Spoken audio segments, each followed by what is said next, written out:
Boa noite a todos, sejam bem-vindos à aula de processo penal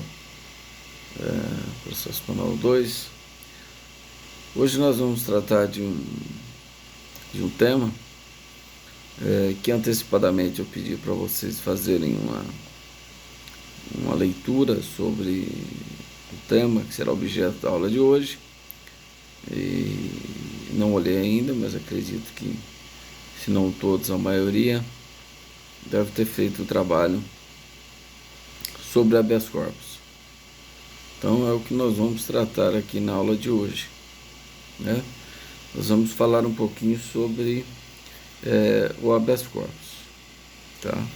Então, não sei se vocês leram sobre o habeas corpus, mas apesar da sua previsão na Constituição Imperial de 1824, ele só foi previsto no Código de Processo Criminal de 1832, né, e depois a Lei 12.033 de 1871 estendeu também o habeas corpus ao estrangeiro, né? Mas somente ele, até então, ele era previsto no Código de Processo Criminal de 1832, né? Essa Lei 12.033 de 1871, ela só estendeu o habeas corpus também aplicando o mesmo ao estrangeiro. E ele somente foi ter status constitucional com a Constituição Republicana de 1891. Né? Então, a partir de 1891, artigo 72, parágrafo 22 da Constituição Republicana de 1891, a partir daí, então, o habeas corpus ganha status de ordem constitucional. E a partir desse momento, em todas as demais constituições, o habeas corpus, então, teve previsão legal em nível constitucional, certo? E em 1934, quando a Constituição de 34 cria o mandato de segurança, aí deixa mais claro ainda o âmbito de competência do habeas corpus.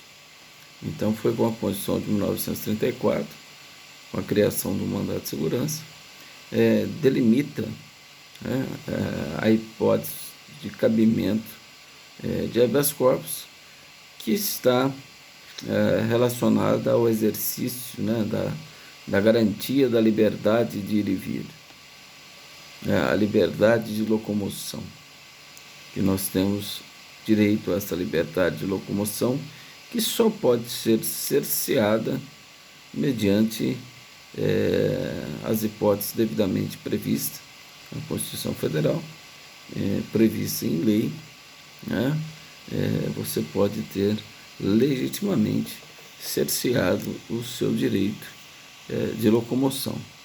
Os demais casos, se você tiver cerceado o seu direito de locomoção ou tiver em vias de cerceamento do seu direito de locomoção, é possível você manejar justamente o habeas corpus para garantir esta liberdade de locomoção. Então, o próprio nome habeas corpus significa tome o corpo, né? Então, isso, mas não tem mais sentido, né, essa tradução, porque isso tinha sentido quando o sujeito era apreendido, né, e era levado perante o rei, né, para que o rei examinasse ali naquele momento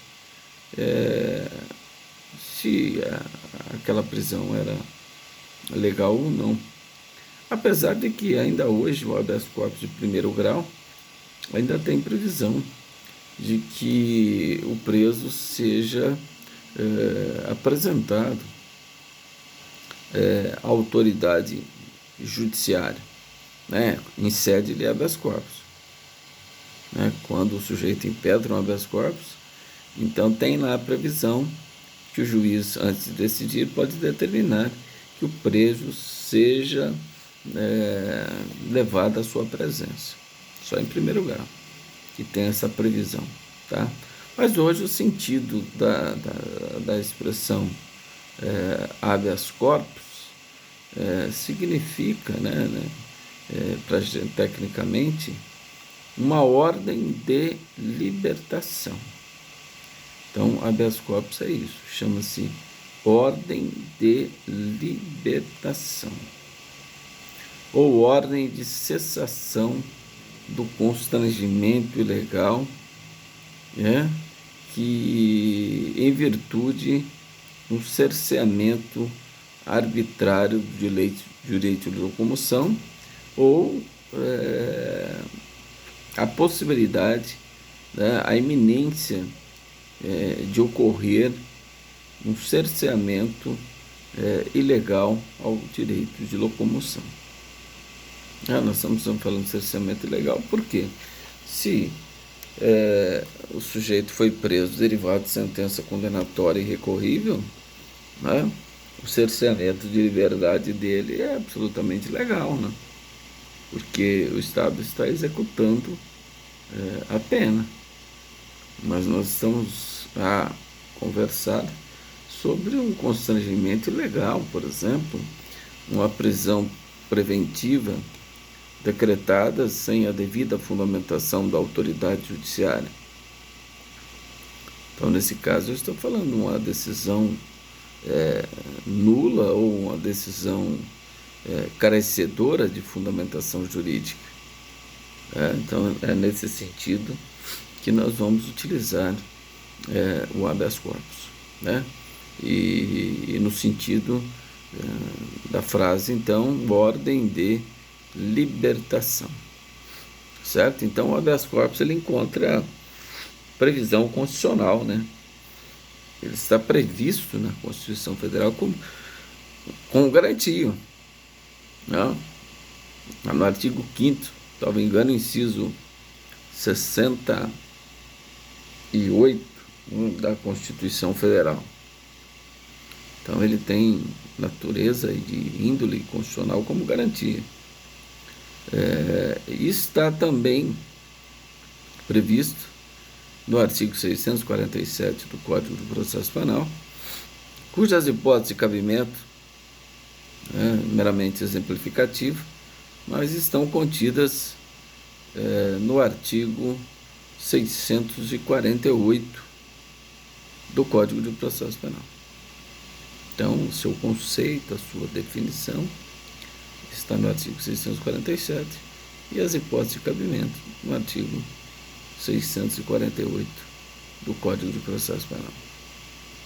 Então, essa é a previsão, os fundamentos do habeas corpus. Então, se você vai propor um habeas corpus, você vai indicar essa fundamentação, a fundamentação constitucional e a fundamentação de natureza infraconstitucional, que é o artigo 647 seguintes do Código de Processo Penal. Tudo bem? Então, só exemplificando algumas hipóteses de habeas corpus que nós vamos estudar, por exemplo. Nós vamos estudar um habeas corpus quando o constrangimento ilegal já ocorreu, ou seja, já foi decretado o cerceamento ao direito de locomoção. Então, portanto, nesse caso, o habeas corpus será chamado habeas corpus repressivo ou habeas corpus liberatório.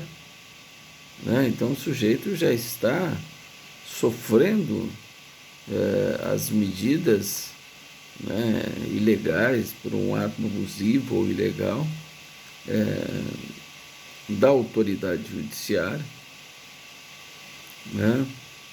ou da autoridade policial, ou do Ministério Público, ou do ministro, ou do desembargador. Então, esse é o habeas corpus liberatório. Agora, se a ordem ilegal ainda não ocorreu, mas ela pode estar em vias de ocorrer, Aí nós trabalhamos com a hipótese do habeas corpus preventivo, né? Então, olha, eu verifico que há uma iminência que ocorra um constrangimento ilegal com o meu cliente, então eu vou antecipar, né, com o habeas corpus preventivo, para que com isso eu consiga no tribunal que seja expedido, por exemplo, um salvo-conduto, ou seja, que naquela situação meu cliente não pode ser preso por aquele motivo. Tá? Então isso é habeas corpus preventivo.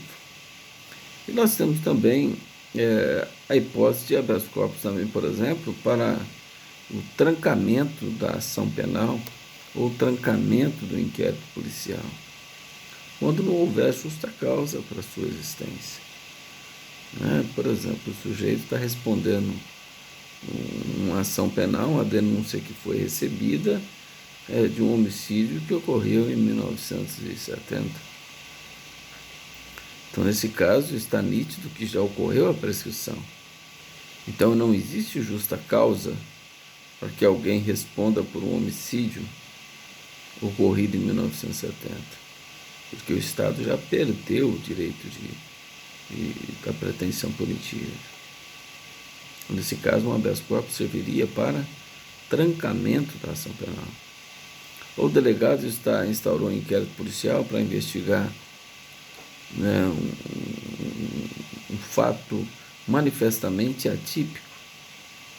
Então, eu posso manejar o habeas corpus com o intuito de trancar o inquérito policial, porque não tem justa causa para a existência daquele habeas corpus.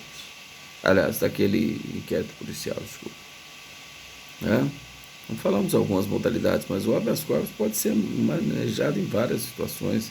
Toda vez, por exemplo, que o processo for manifestamente nulo, né, existir violação à ampla defesa, cerceamento de defesa, então o habeas corpus sempre manejável, né, nessas situações, certo?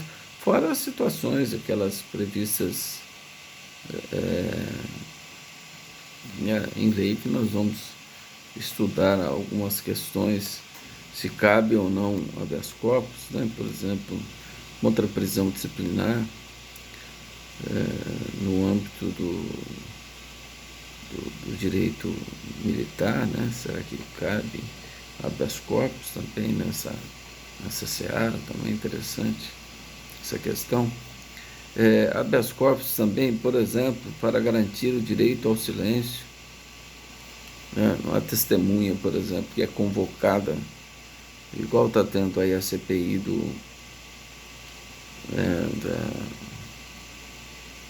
da vacina lá, né? Da pandemia.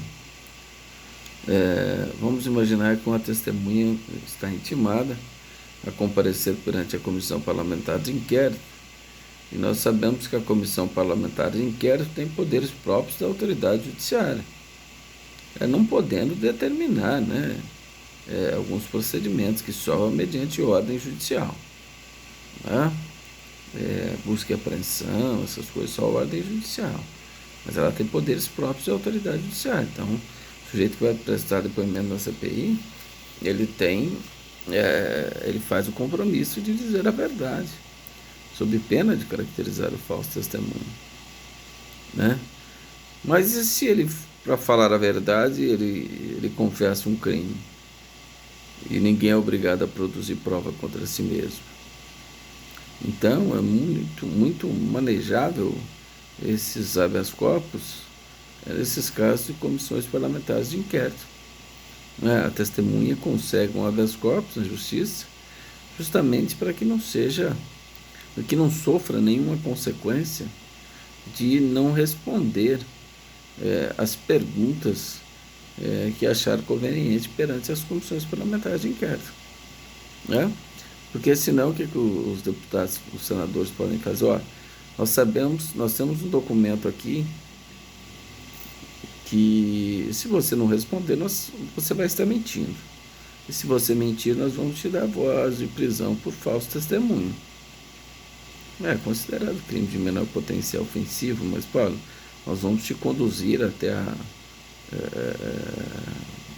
determinar aqui a lavratura dos procedimentos legais aqui, de termos circunstanciado, e você será conduzido até aos órgãos competentes lá do Senado para que seja lavrado o termo circunstanciado. Né? Então o sujeito fala, não, mas se eu responder, eu vou estar confessando um crime, e a Constituição me garante, né, que eu não sou obrigado a fazer prova contra si mesmo, si próprio. Né? Então, nesse caso, o habeas corpus seria manejado nesse sentido, certo? Então, bastante utilizado essa modalidade de habeas corpus. Tudo bem? Sobre modalidades de habeas corpus, nós vamos depois falar muita coisa sobre habeas corpus. Só estou fazendo uma prévia, né, daquilo que será explorado nesse estudo de hoje. Tá? A natureza jurídica. Então, agora falamos da origem, falamos da previsão legal, falamos de algumas modalidades de habeas corpus. A natureza jurídica, né, do habeas corpus. A natureza jurídica do habeas corpus não se trata do recurso. Por quê? O recurso ele ocorre na mesma relação jurídica. No habeas corpus, não. Instaura-se uma nova relação jurídica entre partes diferentes. Então, se é o juiz que é a autoridade coatora, aí nós vamos ter o paciente e o impetrante que vai propor um habeas corpus no tribunal de justiça, no Tribunal Regional Federal, a depender do juiz estadual federal. Né? E então, nesse caso, instaura-se uma nova relação jurídica. Então, ele não pode ter status de recurso. Então, o habeas corpus não é recurso. Ah, mas ele está previsto lá no capítulo do Código de Processo Penal que trata dos recursos. Mas não é um recurso. Não é um recurso. Ele é uma ação autônoma de impugnação. Habeas corpus é ação. Uma das ações autônomas de impugnação. Como tem o mandado de segurança, como tem ação popular, né? Mandado de injunção, né? São ações autônomas de impugnação de ordem constitucional, que aqui ele pode ter caráter cautelar, né? Ele pode funcionar como uma ação penal, por exemplo, no habeas corpus preventivo ou no habeas corpus para garantir o direito de silêncio da testemunha. Ele pode ter uma natureza de ação penal declaratória, né? O tribunal ou o juiz declara que naquela situação, se o sujeito não responder às perguntas, não pode sofrer nenhuma sanção no que se refere à liberdade de locomoção. Né? Então, nesse caso, nós vamos tratar de uma ação penal declaratória. Mas ela pode ser também, por exemplo, quando um processo for manifestamente nulo. Não é quando nós temos o trânsito julgado e o processo é manifestamente nulo, é lógico que o habeas corpus não pode ser sucedâneo de revisão criminal. Mas se o processo é manifestamente nulo, é possível você manejar um habeas corpus. E nesse caso, em julgando o procedente, nós vamos ver que ele vai desconstituir a coisa jurídica, a coisa julgada material. Então, nesse caso, nós podemos falar que trata de uma ação penal de natureza constitutiva. Né? Constituiu uma nova situação jurídica. O sujeito que estava condenado, o processo agora está anulado. Então, desconstituiu aquela coisa julgada material através de uma ação autônoma de impugnação, que é o habeas corpus. Existe também a modalidade do habeas corpus de ofício, né? Está prevista aí no artigo 654, Código de Processo Penal, né? Parágrafo aí que o juiz ou o tribunal pode conceder o habeas corpus de ofício. Tá? Então, se ele verificado que não é o caso, né, que você não utilizou o recurso ou ação autônoma adequada, ele pode não conhecer a sua ação, o seu recurso, mas pode conceder um habeas corpus de ofício. Então, de ofício, ele concede a ordem diante da manifesta ilegalidade no que se refere ao direito de liberdade de locomoção. Isso a gente utiliza até bastante. Talvez a gente entende que, conhecendo um pouco a parte teórica, nós entendemos que não é o caso de habeas corpus essa semana mesmo. Eu sabia que, lógico, tinha todo o conhecimento que não era o caso de habeas corpus, mas eu manejei um habeas corpus no STJ,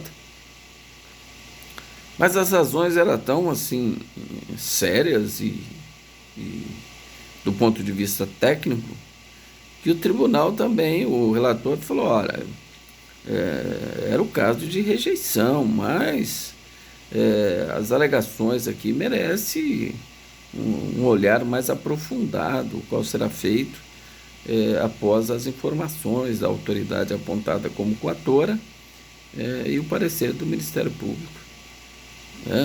Nós vamos analisar essa questão de mérito. Então, mesmo ele sabendo que não era hipótese de cabimento de habeas corpus, eu sabendo, mas estou na expectativa que o tribunal fale, olha, eu não vou conhecer o seu habeas corpus porque você está usando o habeas corpus como sucedâneo de recurso, mas diante da manifesta ilegalidade, diante do manifesto constrangimento ilegal, eu estou concedendo a ordem de habeas corpus de ofício.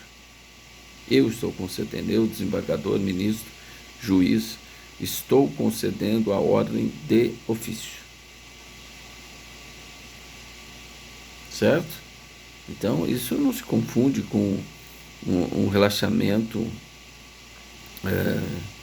da prisão, lá nos termos do artigo 310, quando comunica o flagrante em audiência de custódia, o juiz verifica uma nulidade no auto de prisão em flagrante e ele relaxa a prisão em flagrante em virtude de uma nulidade do auto de prisão em flagrante.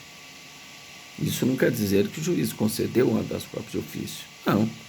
Ele está aplicando o mandamento constitucional lá no artigo 5º que diz que a prisão ilegal será imediatamente relaxada pela autoridade judiciária competente. Tá? Mas não se trata da concessão de ofício da ordem de habeas corpus, nada disso. Ele relaxa a prisão porque verificou uma ilegalidade, uma nulidade no auto de prisão em flagrante, motivo pelo qual ele está relaxando a prisão em flagrante. Mas a qualquer tempo, durante a instrução, o juiz poderá conceder um habeas corpus de ofício. Por exemplo, sempre que desaparecerem os motivos que autorizaram aquele constrangimento ilegal. Então, se ele decretou a prisão preventiva devidamente fundamentada nos termos do artigo 311, 312, 313 do Código de Processo Penal, se desaparecerem os motivos que autorizaram a decretação, é evidente, é lógico que esta prisão deve ser revogada, sob pena de manter-se uma prisão absolutamente ilegal, arbitrária, destituída de validade jurídica, caracterizando um absurdo execução sumária de pena, né? Aquele que está preso antes do trânsito julgado, sem que esteja presente os requisitos da prisão preventiva. Isso é execução de pena sumária, né, de pena, porque não tem o trânsito julgado ainda, e não podemos admitir. Então, se o juiz verificar desaparecer os requisitos que autorizaram a prisão preventiva, ele normalmente e deve conceder o habeas corpus de ofício, colocando o sujeito imediatamente em liberdade. Tudo bem? Tranquilo? Então tá bom. Estou meio devagar hoje, eu não estou muito bem de saúde, mas vamos levando aí. Quem tiver alguma dúvida aí, pergunta. Tá? Estou gravando aqui no celular também. Vamos falar da legitimidade. Né? A legitimidade ativa, né? Quem pode propor o habeas corpus? Eu acredito que tudo que eu estou falando vocês já leram, né? Vocês que devem estar me arguindo sobre o que eu estou dizendo, porque vocês já leram a doutrina sobre isso, né? Então vocês têm pleno conhecimento do que eu estou falando, pelo menos deveria ter, né? Ainda que de forma superficial, né? Mas devem estar acompanhando, acredito. Vamos lá. Então, quem tem legitimidade ativa para propor o habeas corpus? Essa é a pergunta. Fiz uma pergunta para vocês.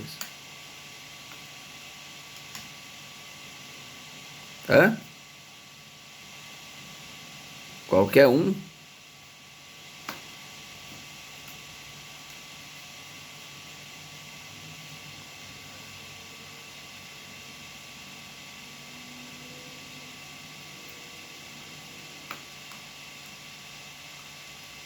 Paciente, mas olha, o paciente mesmo não pode propor em favor dele próprio? Pode propor também. Então, qualquer pessoa pode propor o habeas corpus. Alguém, então a lei fala alguém. Quem leu o artigo, salvo engano, o artigo é o 654, né? 654, o caput, salvo engano. Quem pode ler aí do Código de Processo, Código de Processo Penal, 654.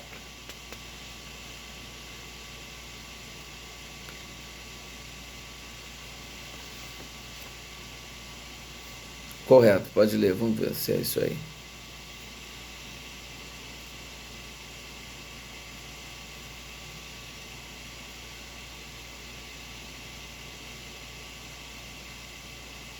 Bom, o que fala aí do Ministério Público?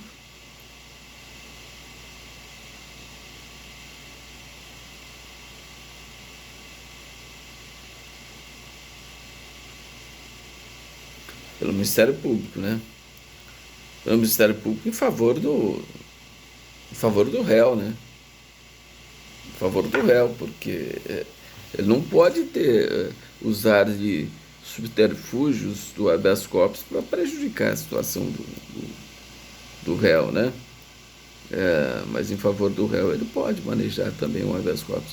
Então qualquer pessoa pode propor o habeas corpus, né? E se a pessoa for incapaz?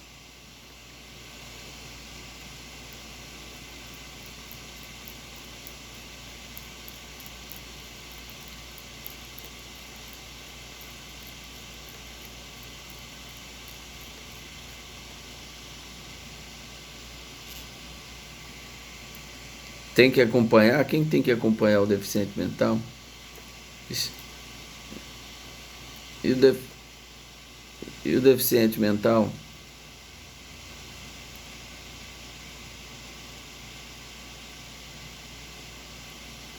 Mas como que o sujeito vai interpor? O sujeito é louco? Como que ele vai interpor? Ele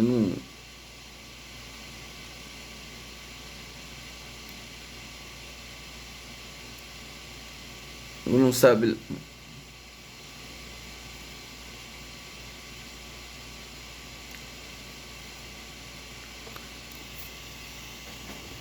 A questão do incapaz, é lógico que ele é considerado alguém, desde que seja inequívoco a sua manifestação de vontade, seja compreensível a sua manifestação de vontade, apontando o constrangimento ilegal. né? Então, se ele conseguir exercer esta manifestação de vontade de forma compreensível, é lógico que será admitido o habeas corpus dele. Só que em todos esses casos que nós estamos falando, menor, do, do, do, do inimputado, do incapaz, ao preso, por exemplo, ele mesmo pode. Ah, mas o sujeito tem a primeira série lá do ensino fundamental, foi na escola só um ano, mal sabe ler e escrever. Ah, mas ele pode interpor um habeas corpus?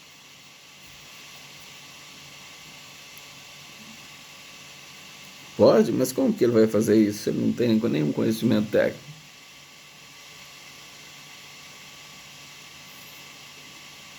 Não, mas e se ele manda um bilhete para o juiz, excelência, estou preso ilegal, estou impetrando aqui um habeas corpus aqui para o senhor me soltar. Manda um bilhete para o juiz. E aí? O juiz vai receber esse habeas corpus? O preso.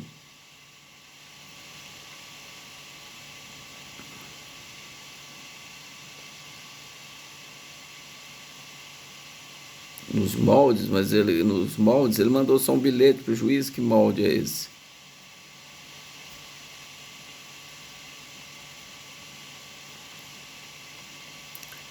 Essa questão do preso, gente, tudo que eu estou falando aqui, do incapaz que está incompreensível, se chegar lá para o juiz, um habeas corpus, falando que o delegado fez isso, fez aquilo, tal, tal, é, neste caso, o juiz vai intimar, por exemplo, a Defensoria Pública para exercer o direito na forma legal. Ou se o sujeito tiver advogado constituído, intime o seu advogado constituído para que exerça de forma técnica a pretensão de seu constituinte, ou se o sujeito não tem, ele será encaminhado esse bilhete lá para a Defensoria Pública, um ofício do juiz junto com esse bilhete, para que a própria Defensoria Pública haja na forma legal. É assim que funciona. Então aquela história, o preso escreveu lá um habeas corpus num pedaço de papel higiênico, num pedaço de papel de pão. Isso aí, lógico que o juiz vai mandar processar, mas vai abrir vista para a Defensoria Pública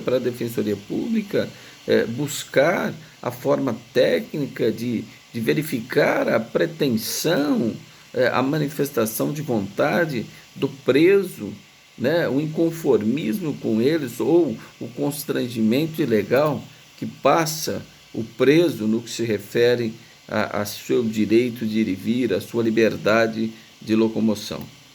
Tá certo? Então sempre é assim que deve ser feito. Tá? Mas se o sujeito de forma. Não é advogado, tá? Mas de forma técnica, ele endereça, ele qualifica o paciente, né? Ele junta a cópia integral dos autos e faz um pedido para o tribunal apreciar a ilegalidade da prisão. Fica evidente que o tribunal terá todos os elementos para apreciar aquele habeas corpus, independentemente da atuação do advogado, né? A única coisa que pode acontecer é que o tribunal pode oficiar a Defensoria Pública de segundo grau para que ela, se querendo, possa exercer essa ampla defesa, por exemplo, fazendo a sustentação oral no dia do julgamento do habeas corpus, que é uma faculdade que assiste ao impetrante, né, fazer a sustentação oral no tribunal, mas aí tem que ter capacidade postulatória. Aí a Defensoria Pública, os advogados que integram o convênio da Defensoria Pública. Entendido? Agora, então, vamos lá. Vamos ver se vocês estudaram mesmo.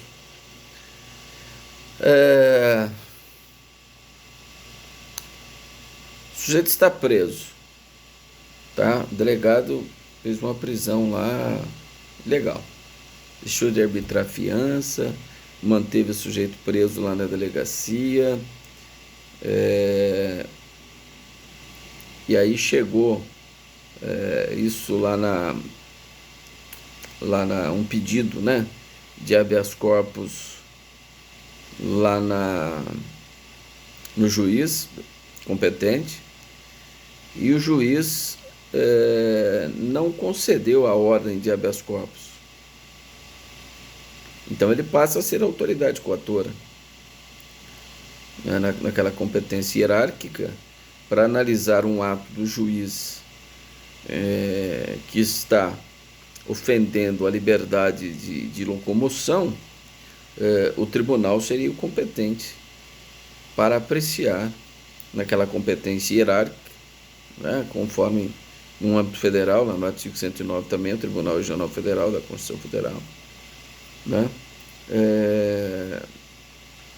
para julgar aquele ato do juiz. Então, nesse caso, qualquer pessoa poderia impetrar a ordem de habeas corpus. Quando o juiz nega a ordem de habeas corpus.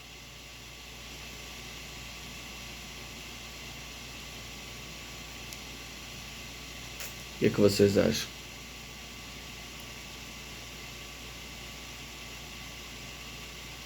Vamos, pessoal.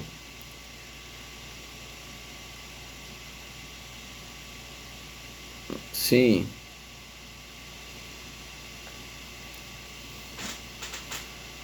E aí a lei, o juiz passa a ser autoridade coatora, desta forma.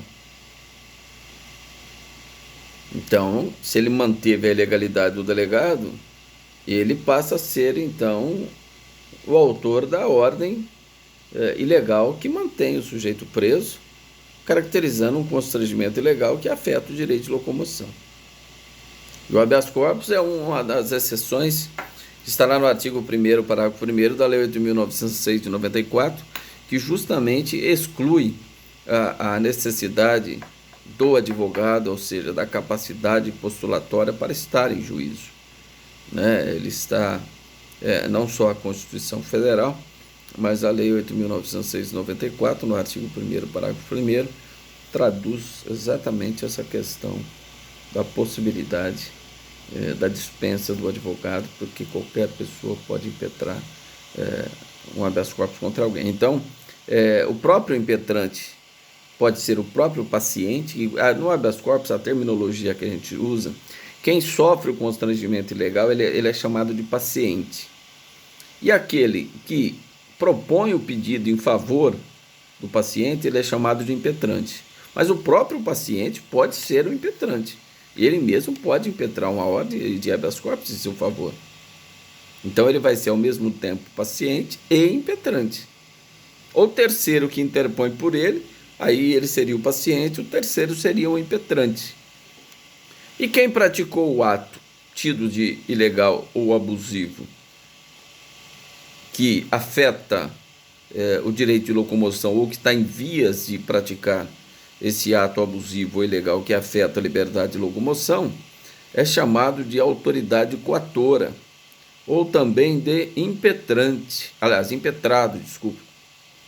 A gente usa mais a autoridade coatora, tá? Mas não estaria incorreto se você utilizar o termo impetrado ou autoridade impetrada, não estaria incorreto. Voltando então à pergunta inicial. Pode ou não pode? Aquele exemplo que eu dei. Pois não?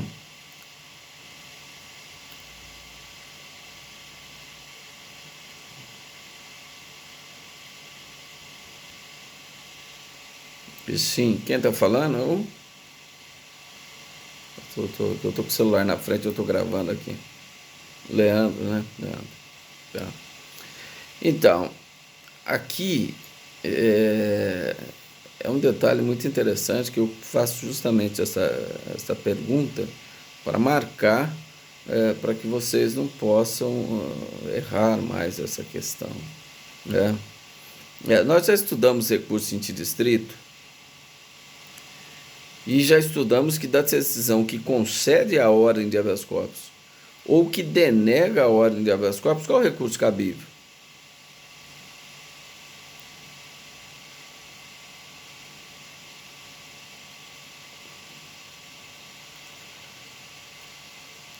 Se isso desce por aí, né?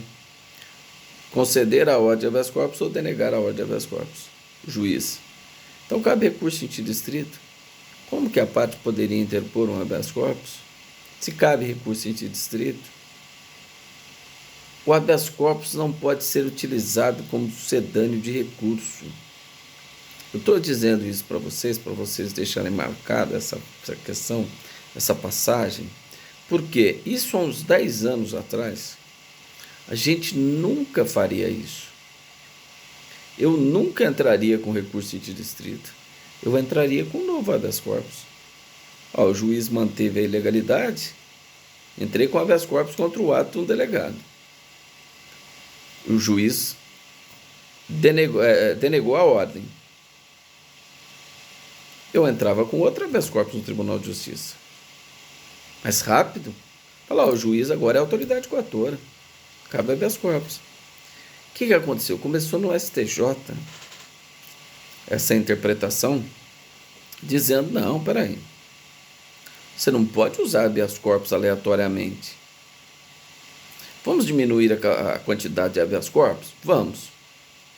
Então vamos começar a exigir os recursos ordinários que a lei e a Constituição determinam.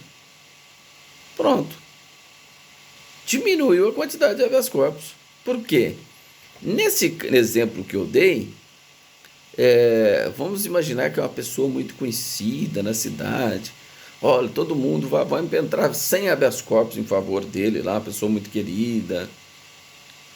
Nesse caso, o exemplo que eu dei, quem poderia interpor o habeas corpus? Nesse segundo exemplo. Contra o ato do delegado, aí poderia entrar 500 habeas corpus lá para o juiz. Porque aí qualquer pessoa do povo. Vamos imaginar que é um jogador de futebol famoso que está aqui em Ribeirão. Está morando aqui em Ribeirão.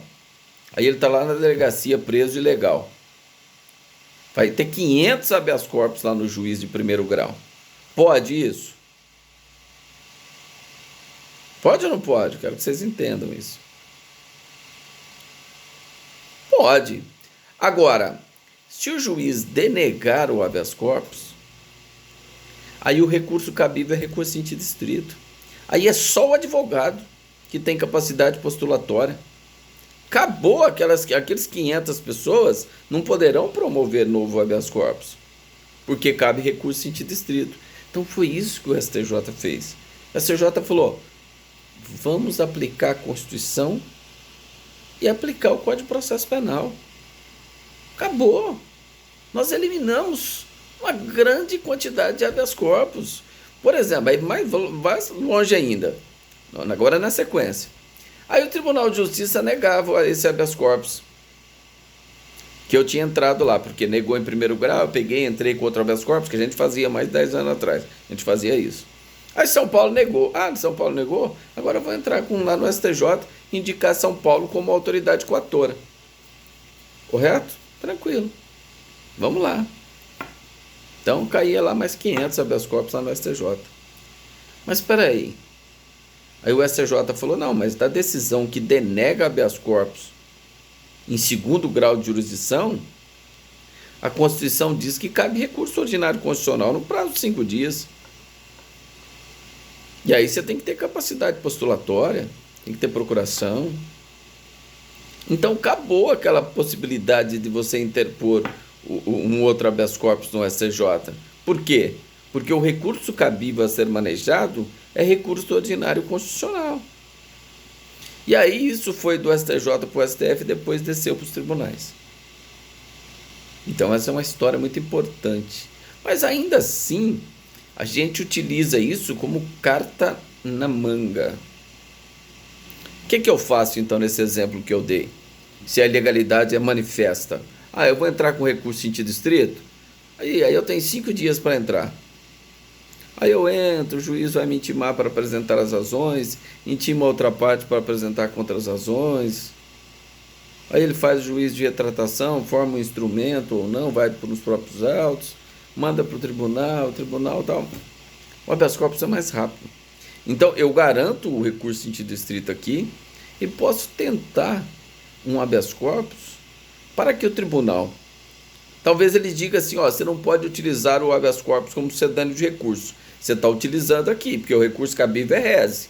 Você está utilizando o habeas corpus. Eu não conheço o seu habeas corpus. Mas eu estou vendo aqui o que você me relata aqui e o que você me comprova, eu verifico que a ilegalidade ela é manifesta. Se a ilegalidade ela é manifesta, eu como desembargador, eu vou conceder a ordem de ofício. Eu falo, ó, não conheço o senhor habeas corpus, porque você está utilizando ele como sucedâneo de recurso, mas se eu vejo que a ilegalidade é manifesta, eu concedo a ordem de ofício. Então vale a pena, às vezes, não sempre, mas às vezes o advogado usar o habeas corpus, mas não esquecer dos recursos ordinários, dos recursos que a Constituição e o Código de Processo Penal ou as leis especiais nos dão, que é cabimento, previsão em lei. Então, se o recurso que nega ou concede habeas corpus em primeiro grau de jurisdição cabe rese, eu não posso utilizar outro habeas corpus. Eu tenho que utilizar o rese, porque o Código de Processo Penal está dizendo isso. Isso está em plena vigência. Mas eu posso dar um caráter excepcional no meu habeas corpus, não perco o prazo do rese aqui, porque o que acontece? E se eu não entro com o rese? E aí deu 5 dias para reclusão, né? Eu pedi o prazo para o rese. E aí o tribunal fala, ó, não conheço o seu recurso, porque ele é sucedâneo de recurso. Indefiro liminarmente o seu habeas corpus. O tribunal pode fazer isso. E aí você perdeu o prazo do recurso em distrito, né? Fica, pois não.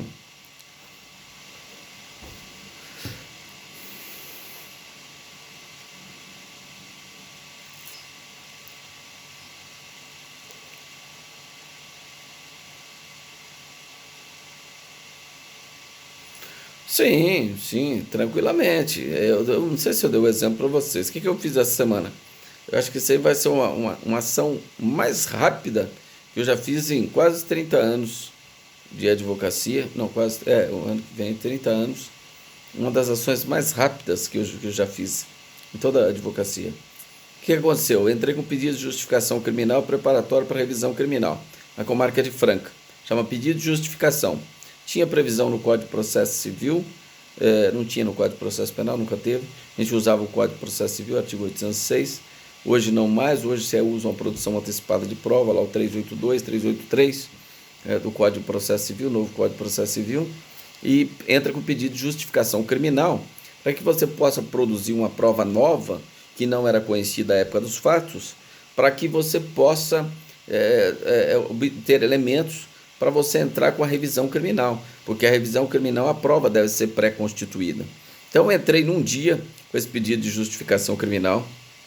No mesmo dia à tarde, o juiz deu uma sentença, não admitiu a revisão criminal, a justificação, dizendo que eu tinha que usar o artigo 384, que eu poderia ir no cartório, nos tabeliões, e fazer por escritura pública.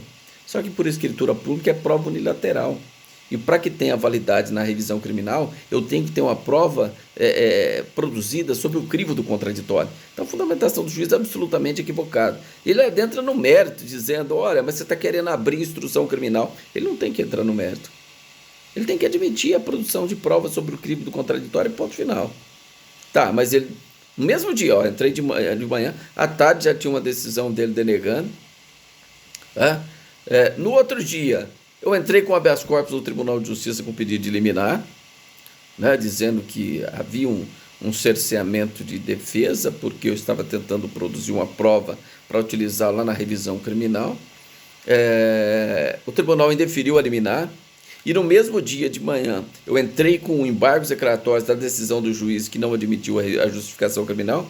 À tarde, o juiz já julgou os embargos declaratórios, não admitindo, denegando o mérito dos embargos declaratórios, entendendo que era infringente, que eu queria modificar a decisão dele, e o tribunal indeferiu a liminar, dizendo que vai apreciar, tudo isso esperado.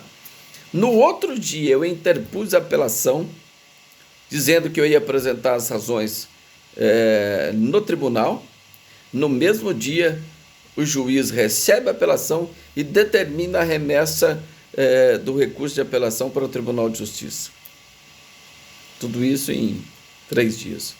E eu acho que esse vai ser o recorde, porque ela já está lá no tribunal. Essa semana eu já vou apresentar as razões de apelação lá no tribunal. Ele intima o Ministério Público para apresentar as contrarrazões. Aí meu habeas corpus vai perder o objeto, porque eu estava utilizando ele como sucedâneo de recurso, porque eu tinha argumentação técnica no mérito.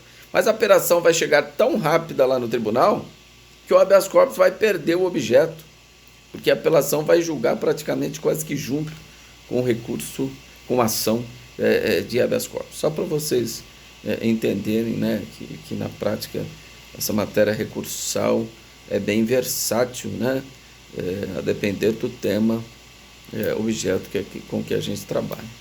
Tá certo? Tudo bem? Então eu quis mostrar que isso, de uns 10 anos para cá, mudou, diminuiu a quantidade de habeas corpus, né? Por exemplo, quando o Lula foi preso, decisão do Sérgio Moro, né? Olha, 1000 pessoas poderiam interpor um habeas corpus para ele lá no tribunal regional, lá da 4ª região, porque quem decretou a prisão dele foi o Moro, certo? Então, 1000, 2000, 3000 habeas corpus chegando lá no tribunal, tá? Mas quando o tribunal denegasse a ordem de habeas corpus, aí caberia recurso ordinário constitucional. Então, se chegasse habeas corpus lá no STJ, eles não seriam conhecidos mais. Por quê? Da decisão que denega o habeas corpus em 2º grau, cabe, de acordo com a Constituição, artigo 105.2 da Constituição Federal, recurso ordinário constitucional ao STJ, ou 102.2, recurso ordinário constitucional ao STF, mas aí é motivando crime político, outras coisas. Tá certo? Então o que a gente usa é o recurso ordinário constitucional, é o ROC, né, ao STJ. Certo? Então, a partir do momento que o STJ começou com essa interpretação, ele diminuiu a quantidade enorme de habeas corpus que existia. Ainda hoje ainda existe, né? Porque a gente continua em determinadas situações manejando ainda, né, habeas corpus, mas diminuiu muito a quantidade de habeas corpus, e muito, né? Nesse sentido que é uma parte histórica importante, né? Que, desculpa, foi um marco, né, para a gente que advoga na área criminal. Tá? Então, se São Paulo denega um habeas corpus, você entra com outro habeas corpus em Brasília, indica que o presidente do Tribunal de Justiça é a autoridade coatora, Brasília vai dizer, não, você está usando habeas corpus como sucedâneo de recurso, não vou admitir seu habeas corpus. Ele denega, indefere liminarmente seu habeas corpus, porque você tinha que entrar com recurso ordinário constitucional. Da mesma forma, em 1º grau. Quando o juiz denega o habeas corpus em 1º grau de jurisdição, o recurso cabível é recurso em distrito. Você não pode interpor um habeas corpus,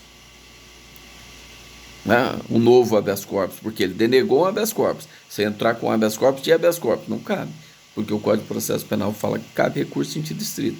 Então você não pode utilizar outro habeas corpus, porque aí ele seria sucedâneo de recurso, e não é admitido habeas corpus como sucedâneo de recurso.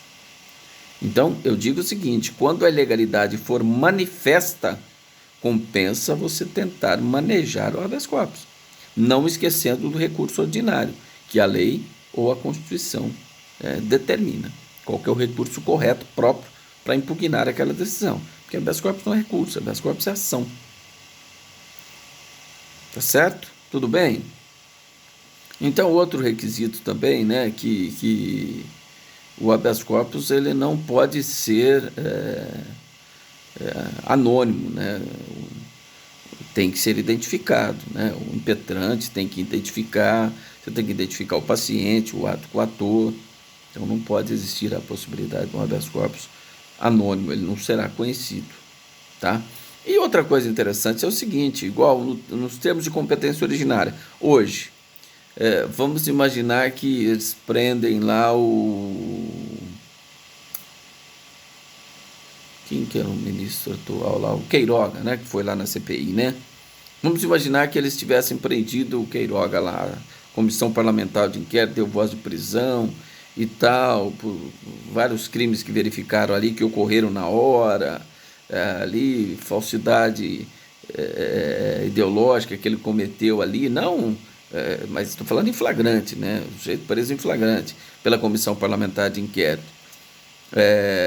Vamos imaginar que tenham várias pessoas poderiam impetrar um habeas corpus lá no Supremo Tribunal Federal em favor do Queiroga? Sim, porque a lei diz que qualquer pessoa pode interpor, porque é competência originária do STF julgar o ministro de Estado. Né? Então, quem vai julgar o ministro quando o paciente for o ministro de Estado? É o Supremo Tribunal Federal. Então poderia cair lá 1000 habeas corpus lá em favor do Queiroga lá no